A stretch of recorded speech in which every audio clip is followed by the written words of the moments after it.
Les rendez-vous de la conservation, un podcast inspirant proposé par MOOC Conservation et Youth Conservation de l'ICN.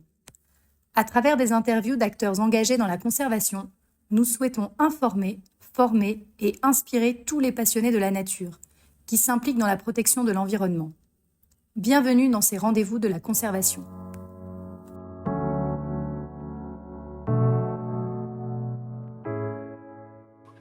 Bienvenue dans ce nouvel épisode des Rendez-vous de la conservation, le podcast qui donne la parole à celles et ceux qui œuvrent chaque jour pour la protection de la nature en Afrique et au-delà. Aujourd'hui, j'ai le plaisir de recevoir Lanto Enitsoa Lovatayana, président et fondateur de l'Institute for the Conservation of Madagascar Biodiversity, ICMB, une organisation engagée dans la conservation durable de la biodiversité exceptionnelle de la Grande Île. Madagascar est un sanctuaire vivant. Plus de 80% de ses espèces végétales et animales ne se rencontrent nulle part ailleurs sur la planète. Mais cette richesse est aussi l'une des plus menacées au monde, sous la pression de la déforestation, de l'érosion des sols et du changement climatique.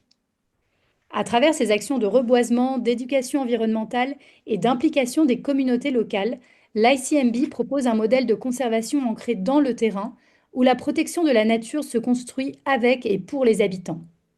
Avec Lanto, nous allons revenir sur son parcours, comprendre la mission de l'ICMB, explorer les leviers concrets de son action et ouvrir la conversation sur les coopérations à bâtir entre acteurs de la jeunesse et de la conservation à l'échelle africaine. Alors, bonne écoute. Alors, bonjour Lanto, je suis ravie de vous recevoir aujourd'hui. Alors, Lanto, je vais vous laisser la parole avec une première question. Pour commencer, est-ce que vous pouvez, s'il vous plaît, nous raconter ce qui vous a amené à vous engager dans la conservation et plus précisément ce qui vous a poussé à fonder l'Institute for the Conservation of Madagascar Biodiversity? Merci beaucoup pour cette question et j'aimerais vous saluer en premier et aussi aux auditeurs et auditrices de ce podcast de Rendez-vous de la conservation.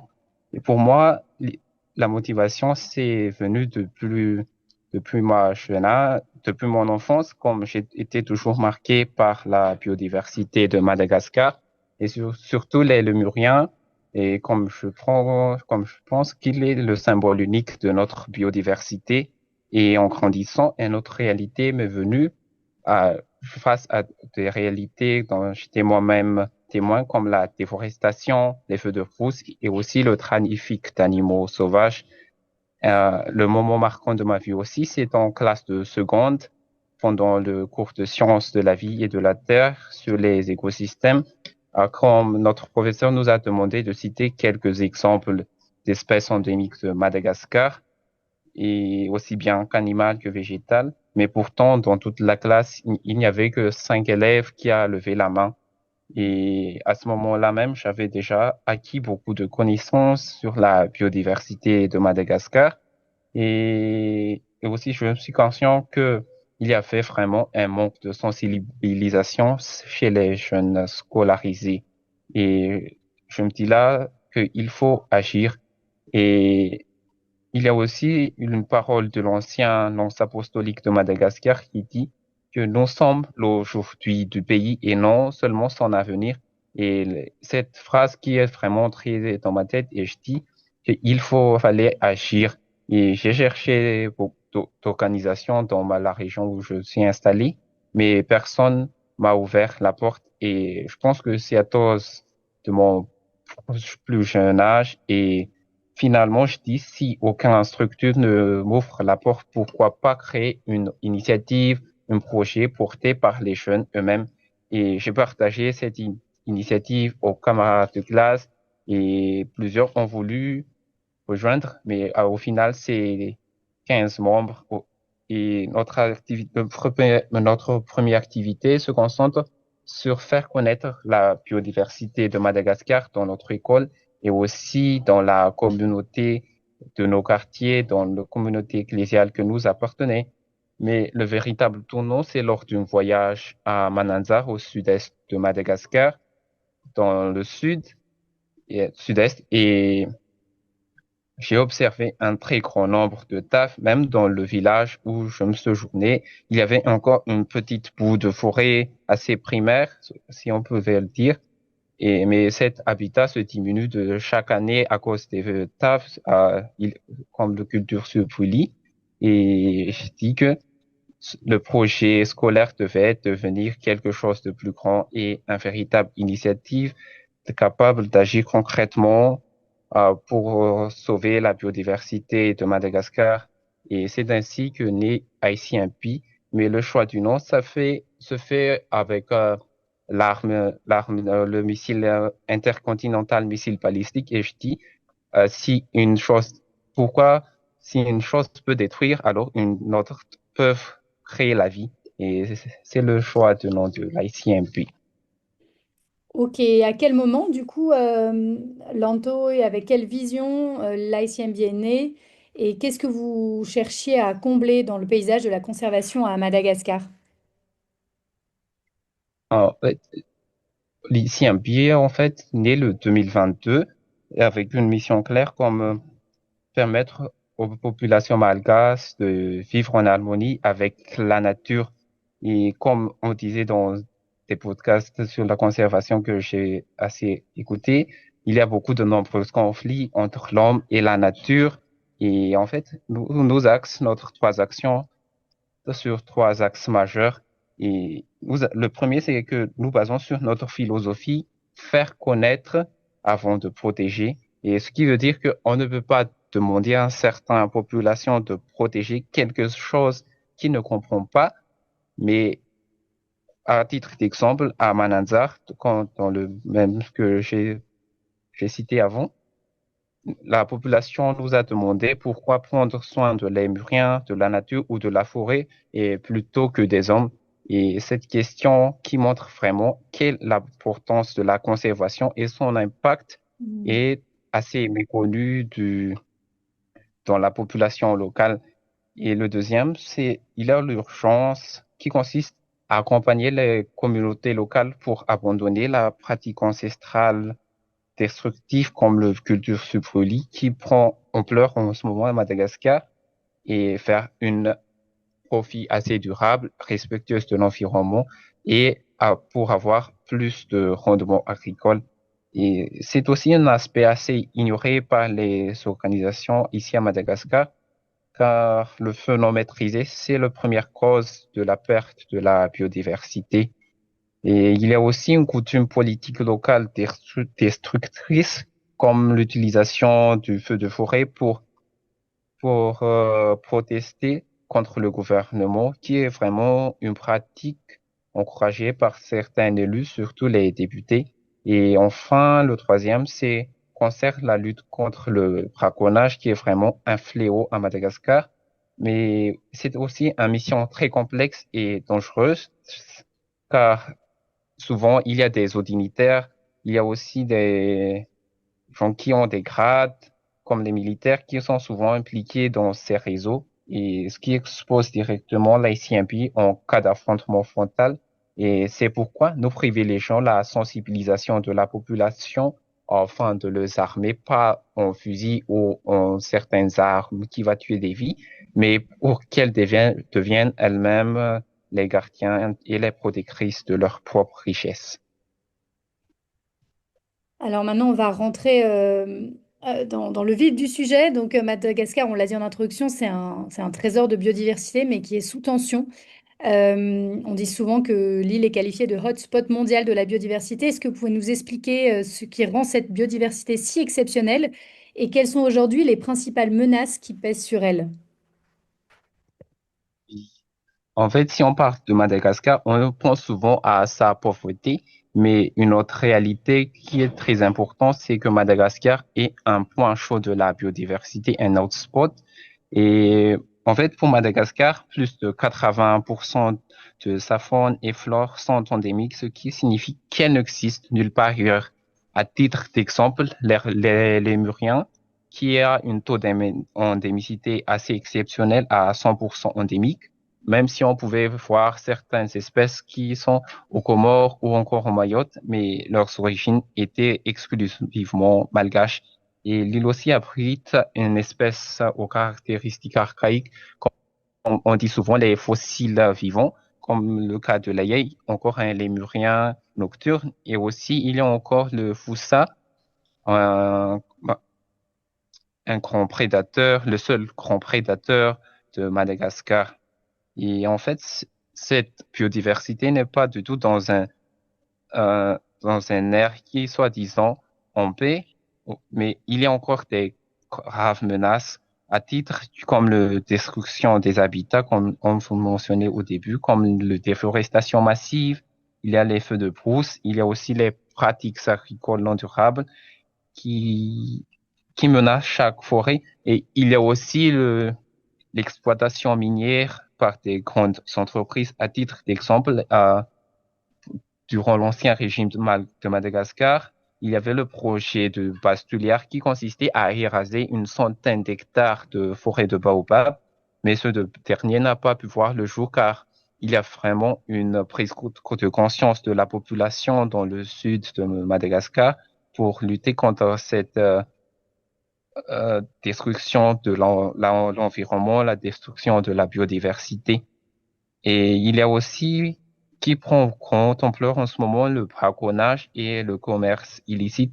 Et partout dans le monde, surtout dans les pays asiatiques, il y a toujours des tortues radiées de Madagascar qui sont vendues dans les marchés locaux. Et comme c'est un espèce qui est vraiment protégée par la loi et qui est encore en danger critique d'extinction selon le statut de l'UICN. Et il y a aussi comme le Propitech, comme beaucoup de ménages ici à Madagascar, pensent que c'est un statut d'avoir des lémuriens chez soi et c'est aussi un grand une menace pour la biodiversité. Et il y a aussi le problème démographique, comme c'est un effet visible. Et il y a aussi le changement climatique qui parfois accentue la vulnérabilité des milieux. Et en fait, au cœur de cette crise se trouve aussi la pauvreté, car la pauvreté va pousser encore les Mm. populations locales, les populations dans les forêts qui abritent dans à surexploiter les ressources naturelles, ressources naturelles et aussi, c'est pourquoi que Madagascar, la conservation de la biodiversité ne peut pas seulement être dissociée de la réalité socio-économique et du pays. Merci Lanto, on aura l'occasion d'en reparler justement et de la façon dont on peut impliquer les communautés locales. Je voudrais qu'on revienne un peu sur les missions de l'ICMB. Vous articulez plusieurs leviers d'action, reboisement, éducation environnementale, implication des communautés. Comment ces trois piliers se déploient-ils concrètement sur le terrain et comment arrivent-ils à se nourrir mutuellement? Oui. En fait, ces trois dimensions pour nous sont indissociables et se nourrissent mutuellement. À titre d'exemple, durant notre campagne de reboisement, il y a toujours il- et systématiquement couplé par des sessions de sensibilisation, comme avant le reboisement, nous faisons des descentes dans les milieux scolaires, faire comment on dit en français, des réunions villageoises Mhm. pour faire cette sensibilisation. Et même durant le reboisement, le jour même du reboisement, il y a encore une sensibilisation à les faire connaître les rôles que placent les arbres et surtout les arbres endémiques. Et pour concrétiser cette vision, nous déployons plusieurs actions stratégiques sur le terrain à titre comme des pépinières de proximité. Mhm. Car ici à Madagascar, l'accès à des jeunes plantes, assez un défi majeur, à titre que lorsque nous avons lancé notre première activité de reboisement, nous n'avons pas encore de pépinière et notre site d'intervention se situe à 50 kilomètres du site de pépinière de l'organisation qui a fourni les jeunes plantes. Et c'est vraiment un défi majeur et il y a beaucoup de logistique à faire et pour avoir une survie maximale des jeunes plantes qui sont souvent aussi des défis. Et il y a aussi, comme je dis avant, il y a des formations que nous où accompagnent les agriculteurs comme l'agroforesterie et le permaculture, comme c'est une route vers une transition pratique, durable de l'agriculture. Et il y a aussi l'éducation et la sensibilisation, comme C'est car c'est la première activité de notre organisation et aussi que nous menons cette activité éducative régulière.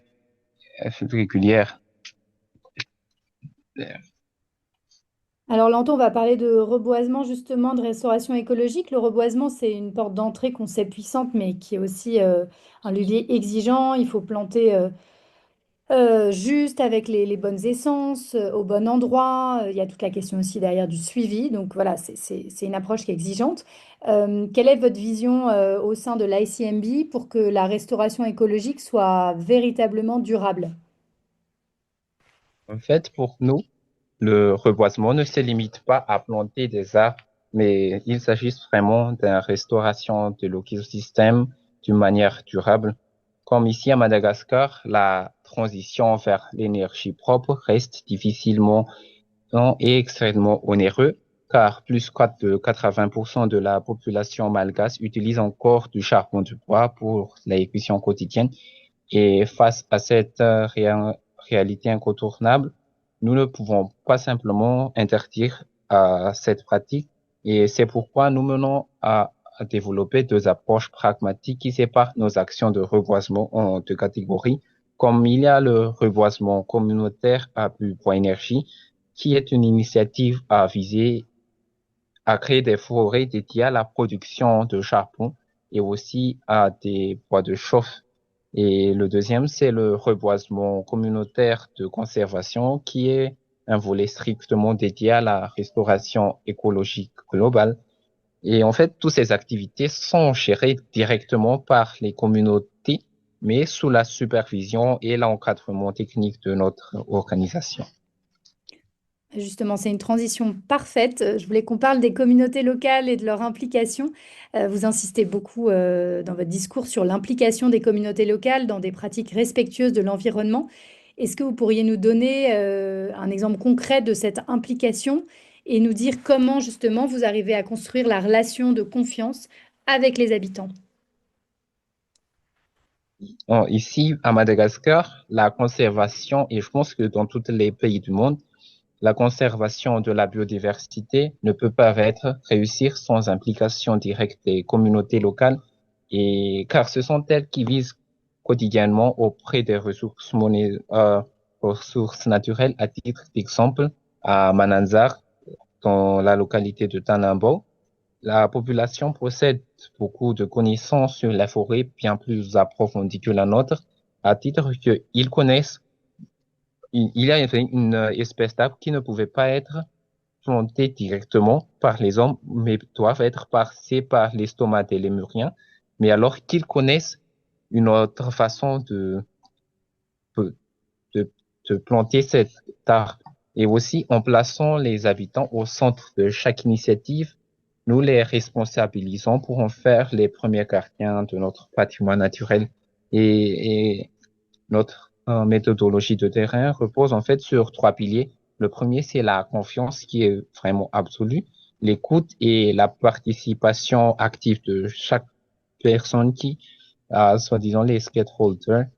Et en fait, avant de lancer, quel que soit le projet, même un moindre projet, nous organisons toujours un espace d'échange avec les villageois afin de comprendre leurs véritables besoins et aussi connaître les contraintes quotidiennes.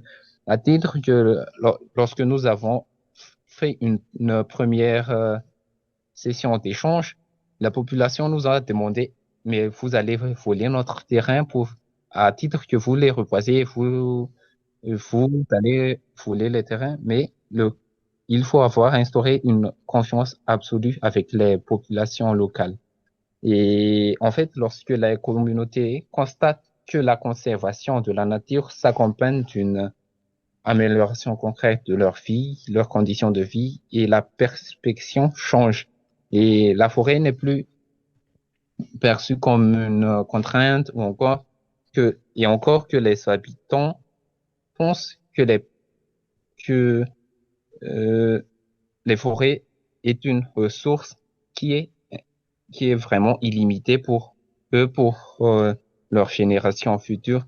Et les habitants, en fait, deviennent des partenariats profondément engagé si la confiance est instaurée avec les organisations et la population locale. Ouais, c'est important de prendre le temps de construire cette relation de confiance justement avec les communautés, hein. On le voit bien. Lanto, je voudrais parler maintenant de la jeunesse. Nous, vous le savez, à travers le Papaco et plus particulièrement à travers la plateforme Youth Conservation, on a à cœur de former, sensibiliser les jeunes, hein, qui sont les éco-citoyens de demain. Vous aussi, au sein de ACMB, vous avez, enfin, l'éducation environnementale est au cœur de votre démarche. Est-ce que vous pourriez nous en parler un petit peu en détail? Quels sont les formats, les outils ou les dispositifs que vous utilisez aujourd'hui pour parler de conservation et de biodiversité aux enfants et aux adolescents malgaches? Et qu'est-ce que vous pouvez observer en retour? Est-ce qu'ils sont réceptifs? Est-ce que vous voyez les mentalités qui évoluent, les comportements qui changent? Oui. Euh, L'éducation environnementale est vraiment un pilier essentiel pour notre démarche. En fait, pour l'ICMP, c'est vraiment une mission qui fait écho encore aux paroles de l'ancien nonce apostolique qui dit encore, les jeunes ne sont pas seulement l'avenir du pays, ils sont les présents du pays et c'est au jour même qu'il faut agir avec eux et à travers notre projet C'est Cool Minds ou École verte, nous avons déjà sensibilisé des centaines d'élèves à la permaculture, à la protection des forêts, qui est vraiment conforme à notre première mission et aussi à la découverte de la biodiversité exceptionnelle de Madagascar. En fait, cette sensibilisation sort du démarche quotidienne du classe, comme il y a encore le sortie écologique, il y a aussi des reboisements avec que les jeunes même construisent. Et en fait, nous constatons que chaque jour, les enfants assimilent très rapidement les enjeux environnementaux et ils deviennent même des véritables ambassadeurs de la nature auprès de leur propre famille et de leur communauté. À titre d'exemple, nous avons visité une foyer d'un jeune qui a eu qui a eu cette éducation environnementale et nous avons pu constater que dans son cours, il y a des jardins botaniques, il y a des coins écologiques. Et lorsqu'on demandait à ses parents qui a fait ça, ils ont dit c'est lui et il nous-même parle de la protection de l'environnement.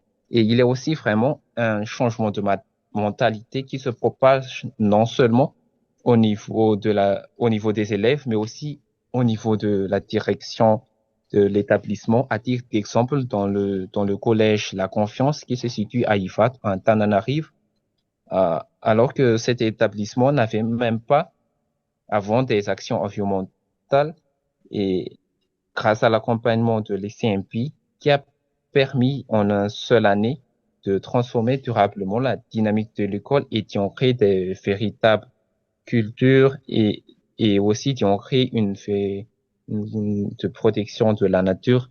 Et cette école aussi en ce moment fait des, des classes vertes qui s'engagent à plus de 200 élèves par établissement. Ouais, c'est beau, c'est chouette. Ça, c'est vraiment encourageant et on espère que ça va continuer. Lanto, je voudrais qu'on parle un peu des défis parce que, évidemment, dans toute mission, il y a des obstacles. Aujourd'hui, quels sont les principaux défis que vous rencontrez dans votre travail, que ce soit des défis liés au terrain ou au financement, à la coordination des acteurs, aussi au contexte politique, et quels apprentissages clés pouvez-vous en retirer? Être une ONG dédiée à la protection de la biodiversité ici à Madagascar n'est jamais facile car il y a beaucoup d'enjeux complexes et de risques majeurs et notre action quotidiennement se heurte à des défis structurels comme le premier, le désengagement budgétaire de l'État et aussi le financement car l'action de la conservation s'inscrit dans le temps et exige aussi des ressources pérennes. Or, le budget alloué par l'État à l'environnement reste historiquement le plus bas des budgets et aussi que ce manque d'investissement public rapporte l'essentiel de la charge financière sur les ONG et aussi les financements internationaux qui sont souvent fragmentés ou encore à court terme. Il y a aussi, comme je dis, les barrières logistiques, comme les enclavements extrêmes des zones rurales, qui parfois limitent l'accès d'intervention, qui alourdit considérablement les coûts de logistique et aussi les effets dévastateurs du changement climatique, comme le sécheresse prolongée que l'année 2025-2026, que nous sommes encore témoins. Et il y a aussi les cyclones qui deviennent de plus en plus violents, comme le dernier qui a détruit la ville de Tamatave, le cyclone Genzani, et qui fragilise vraiment les écosystèmes et annule parfois les années d'efforts de reboisement. Il y a aussi le contrainte du temps par les communautés locales, car intégrer les villageois dans des programmes de conservation est vraiment un défi temporel, car vivant dans une extrême précarité, les paysans doivent passer leur essentiel de leur journée au champ pour assurer leur subsistance et nous devons toujours adapter notre calendrier afin que ces gens-là puissent participer au maximum à la protection de la nature et ne fassent pas, mais au détriment de leur survie. Ils survivent. Et il y a aussi la corruption systématique et l'insécurité mortelle, car c'est vraiment un défi qui est plus sombre et aussi plus dangereuse pour nous. Et comme je dis avant, il y a des hauts dignitaires et des dirigeants même du pays qui sont directement impliqués dans des réseaux de trafic illégaux, comme des bois de rose ou encore les palissandres, et aussi des espèces protégées comme le tortue radiée. Et s'attaquer à ces gens-là, à s'attaquer à ces cartels, expose les défenseurs de l'environnement et à des représailles physiques ou encore à des menaces de mort directes. À titre d'exemple, là, à la forêt de Vuipoul, un gestionnaire, un ONG, qui s'appelait Razan Vuipoul, subissent constamment des menaces de mort pour leur opposition aux trafiquants. Mais il y a aussi un plus tragique encore, la meurtre d'Henri Rakutarsu, qui est un président de la FEOIMIAL, qui est audacieusement assassiné le 2 juin 2022, l'année de notre création même, à l'âge de 70 ans, pour avoir défendu sa forêt contre les exploitants illégaux. Et il y a aussi une autre programme que j'ai failli y dire. Nous faisons aussi des sensibilisations porte-à-porte aux personnes qui détiennent des animaux sauvages. Mais il y a des retours qui est vraiment touchantes, comme il disait pourquoi interdire les Malagasy, mais autoriser les Vasas et les étrangers, et aussi pourquoi interdire la détention locale, sauf si vous aimez à expédier. À titre que il y a beaucoup de vidéos sur YouTube euh, dans des pays occidentaux qui sortent avec des lémuriens chez eux, et alors qu'ici à Madagascar, il y a vraiment une lutte contre ces détentions-là. Lanto, nous allons parler maintenant de coopération. Vous évoquez l'importance de la collaboration entre les organisations. À vos yeux, qu'est-ce qui fait qu'un partenariat entre acteurs de la conservation et de la jeunesse peut réellement démultiplier l'impact sur le terrain? Euh, pour nous, ici un pays, et en fait, pour toutes les Malagasques, on dit toujours Nitautranu si effondrer, ce qui veut dire la construction d'une maison ne peut pas être accomplie par une seule personne. Et face à l'ampleur et à la complexité des défis environnementaux actuels, je pense qu'un acteur ne peut pas prétendre agir efficacement d'une manière isolée et l'établissement d'un partenariat stratégique ou quelle que soit la forme est solide est une condition sine qua non qui va maximiser l'impact sur les terrains. En fait, si une organisation de jeunes, la conservation, l'éducation ou encore le développement s'unissent, ça va créer vraiment une synergie puissante. À titre d'illustration, comme ici un bio, le réseau Youth Conservation, qui va s'ouvrir à des perspectives majeures comme le partage d'expertise, ou encore l'amplification de l'engagement. Mais il y a aussi comme il va y avoir des grands déploiements des projets à grande envergure, comme co-développer et et porter des initiatives conjointes qui va être à une grande échelle, qui est capable de capter l'intention et les soutiens des grands bailleurs ou encore des fonds internationaux. Et c'est en unissant aussi notre voix et notre force que nous parviendrons à transformer les défis locaux et réussite durable qui va mener à la réussite durable de Madagascar et aussi de l'Afrique. Merci beaucoup, Lanto. On arrive à la fin de notre entretien. J'aimerais vous poser une dernière question pour conclure. Est-ce que vous auriez un message que vous souhaiteriez adresser aux jeunes malgaches et puis plus largement aux jeunes Africains et aux décideurs et bailleurs sur ce qui se joue à Madagascar et ailleurs et autour de la conservation de la biodiversité? Oui, c'est une question assez attendue pour moi. Et pour nous, les jeunes, nous avons vraiment un rôle immense et immédiat à jouer pour la protection de la planète. Aujourd'hui, il y a un constat paradoxal qui s'impose en nous, comme pourquoi ton échelle international et des étrangers s'intéressent-ils à notre pays, à notre continent, alors que nous, les jeunes, nous cherchons toujours à fuir à l'étranger pour espérer une vie meilleure. Et aussi, pourquoi mettre notre diplôme et nos compétences au service d'autres nations plutôt que les nôtres. Et je pense qu'il est temps de regarder la réalité en face et utiliser nos talents pour transformer nos pays et notre continent. Et nous ne devons plus attendre que les solutions viennent uniquement de l'extérieur. Et un dicton malagasy nous rappelle avec sagesse que ny tendrombohitra fiandriny zavona, ny renirano fiandriny mamba, fa ny olombelona kosa fiandriny adidy sy andraikitra. Ce qui veut dire que le brouillard repose sur la montagne, le crocodile repose dans les fleuves, mais l'homme, lui, repose sur son devoir et ses responsabilités. Mais ne restons pas passifs, car un autre proverbe dit Azamatur manana didi, solatsain masoandromut, ce qui veut dire encore, ne dors pas lorsque tu as un devoir à accomplir de peur d'être surpris par le coucher de soleil.